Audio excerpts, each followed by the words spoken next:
খুব সহজেই বানিয়ে ফেলতে পারেন এমন মজাদার চিকেন বল। আসসালামু আলাইকুম, কেমন আছেন সবাই? চিকেন বল তো বানাবো, কিন্তু তার সাথে তো একটা সস লাগবে।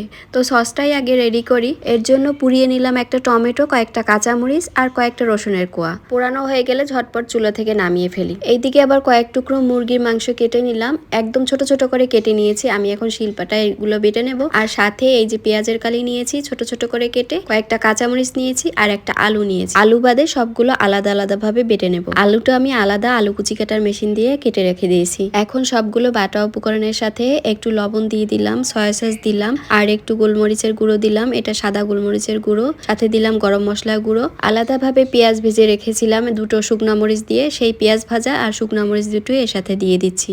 এখন সবগুলো উপকরণ একসাথে ভালো করে মাখিয়ে নেব।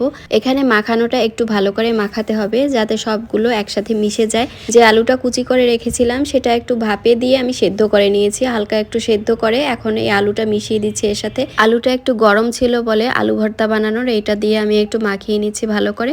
আর এটা দিয়ে অনেক সুন্দর মাখানো হয়, একদম সবগুলো একসাথে মিশে গেছে। তো এভাবে মাখানো হয়ে গেলে গোল গোল করে একটা ফ্রিজে রেখে দিচ্ছি বলের মতো করে। এমন মুখরোচক খাবার যদি ঘরেই তৈরি করা হয় তাহলে বাইরে যেয়ে খাওয়ার কোনো দরকার হয় বলে মনে করি না, যদি না পার্টি না থাকে কোনো। তো এরকম হঠাৎ করে খেতে ইচ্ছা করছিল, খুব ইচ্ছা করছিল চিকেন বল খাই। তো চিকেন বলটা তো এমনিতে শুধু চিকেন দিয়ে সবসময় খেয়ে থাকি, কিন্তু একটু ইউনিক ধরনের চিকেন বল খেতে খুব ইচ্ছা করছিল, তাই আমি ইউনিক ধরনেরই বানিয়ে ফেললাম। আর সাথে সসটা ছিল আরো মজার, যেটা আমি হাতে তৈরি করেছি। তো একটু পরেই সেটা দেখাবো। রাইস কুকারে পানিটা গরম হয়ে গেছে, চিকেন বলগুলো উপর থেকে দিয়ে দিচ্ছি। সুন্দর করে চারিদিক থেকে ঘুরিয়ে ঘুরিয়ে দিয়ে দিতে হবে বলগুলো।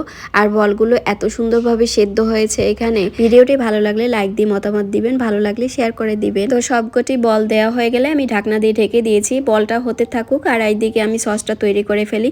এখন যে ফ্রাই প্যানে আমি পেঁয়াজটা ভেজে নিয়েছিলাম সেটাতে একটু সামান্য পরিমাণে তেল ছিল, ওই তেলের ভিতরেই সেই টমেটো পোড়া আর মরিচ পোড়া তারপর রসুন পোড়া যে বাটা ছিল সেই বাটাটা আমি দিয়ে দিয়েছি এর ভিতরে।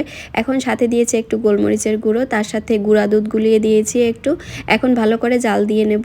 আর জাল দিয়ে যখন একটু ফুটে আসবে তখন উপর থেকে দিয়ে দিচ্ছি একটু সামান্য চিনিটা দেওয়া হয়ে গেলে আবার একটু ভালো করে নেড়ে নেব। যখন একদম হয়ে আসবে তখন উপর থেকে কর্নফ্লাওয়ার যে গুলিয়ে রেখেছিলাম সেটা দিয়ে দিচ্ছি। এখন আবার ভালো করে নাড়াচাড়া দিলেই কিছুক্ষণ পরেই একদম কমপ্লিট হয়ে যাবে ঘরে বানানো সস। এইদিকে বলগুলো হয়ে গেছে, এখন উঠিয়ে ফেলবো। বলগুলো একদম সুন্দরভাবে ফুলে উঠেছে, দেখতেই অনেকটা ভালো লাগছে, খেতেও অনেক ভালো লাগছিল। তো সবগুলো আমি উঠিয়ে ফেলেছি একটা প্লেটে উঠানো হয়ে গেলে সুন্দর করে সাজিয়ে নেব। আর এইদিকে সসটাও আমি একটা বাটিতে ঢেলে নিয়েছি। বলগুলো যারা ক্রিস্পি খেতে পছন্দ করেন তারা এই অবস্থায় একটু তেলে ভেজে নিলেই ক্রিস্পি হয়ে যাবে আর খেতে অনেকটা ভালো লাগবে। সসের বাটিটা মাঝখানে দিয়ে চারিদিক থেকে বলগুলো দিয়ে দিয়েছি, দেখতে কি সুন্দর লাগছে। লোভ সামলাতে পারছিলাম না, সঙ্গে সঙ্গেই একটা খেয়ে নিলাম। ভালো থাকবেন সবাই, আবারও কথা হবে নেক্সট ভিডিওতে। আল্লাহ হাফেজ।